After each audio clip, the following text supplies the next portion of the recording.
ABP news की खबर का असर हुआ है। हमने आपको दिखाया था बिहार में अस्पताल का क्या हाल है। इसके बाद बिहार सरकार की नींद खुली है। स्वास्थ्य विभाग के प्रधान सचिव ने एबीपी न्यूज से बातचीत में कहा है कि ड्यूटी से गायब डॉक्टर के खिलाफ कार्रवाई होगी। एबीपी न्यूज ने आपको यह खबर दिखाई थी कि किस तरह अस्पताल के डॉक्टर लापरवाही बरत रहे हैं और अब इस मुहिम का असर हुआ है और ये आश्वासन एबीपी न्यूज को दिया गया है कि डॉक्टर के खिलाफ कार्रवाई की जाएगी। बिहार के मुख्यमंत्री नीतीश कुमार ने कहा था कि आने वाले दिनों में स्वास्थ्य सेवाएं सबसे अच्छी होंगी। हमने दौरा किया था, पड़ताल की थी स्वास्थ्य सेवाओं की। उसमें कुछ नतीजा ऐसा आया जो चौंकाने वाला था। गांव के इलाकों को तो छोड़ दें, शहर के इलाके में भी डॉक्टर नदारद थे। हमारे साथ हैं स्वास्थ्य विभाग के प्रधान सचिव ब्रजेश मल्होत्रा जी।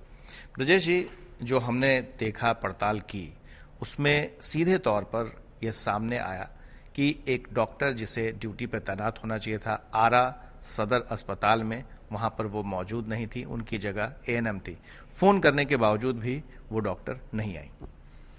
हाँ, आरा सदर के बारे में हमने आपकी एक रिपोर्ट देखी थी जिसमें कि आरा सदर में पिछले 3-4 दिन पहले वहाँ पर कुछ डॉक्टर्स नहीं थे और मैंने इसकी जांच जो है वो 2 तरह से कराई।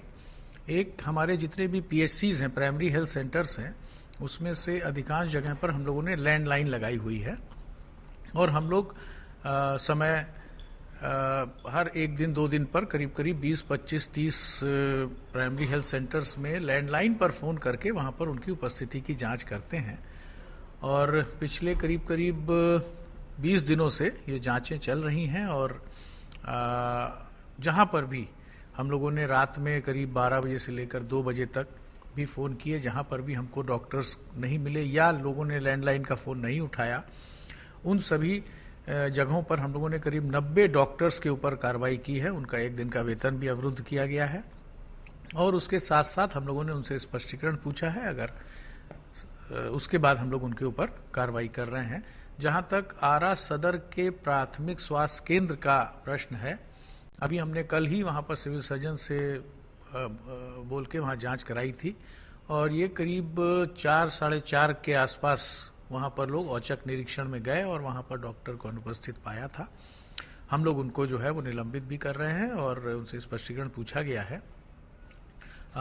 वहां पर 3 डॉक्टर्स हैं जो 3 पालियों में काम करते हैं और जो 2 से 8 बजे की शिफ्ट थी उसमें वो डॉक्टर नहीं थी, एक लेडी डॉक्टर हैं। इसके अतिरिक्त वहाँ पर एएनएम और अन्य स्वास्थ्य कार्यकर्ता थे, तो इस पर हम लोग कार्रवाई कर रहे हैं। और जहाँ तक बाकी पूरे राज्य में करीब 533 प्राथमिक स्वास्थ्य केंद्र हैं, उन सभी पर हम लोगों ने सख्त हिदायत दी है कि सभी चिकित्सक और जो पैरामेडिकल और स्टाफ हैं वो 24 घंटे वहाँ पर रहें, जिनकी जिस समय की शिफ्ट की ड्यूटी है उस समय रहें। और इस चीज़ के लिए हम लोगों ने सिविल सर्जन और जिला अधिकारियों को भी निर्देशित किया है कि वो लोग समय समय पर इसका औचक निरीक्षण कराएं और जहां पर भी किसी की अनुपस्थिति पाई जाती है उन पर हम लोग बहुत सख्त कार्रवाई करेंगे। और मैं अपने सभी जो हमारे चिकित्सक हैं, जो हमारे पैरामेडिकल स्टाफ है, उनसे मेरा सख्त निर्देश है कि वो अपने समय पर वहां पर जाएं, हॉस्पिटल में जाएं, वहां पर ओपीडी और आईपीडी की जो सर्विसेज हैं उनको पूर्णतः उसको करें और यदि किसी भी तरह की उनके द्वारा कोताही बरती जाएगी तो उनके ऊपर कार्रवाई की जाएगी।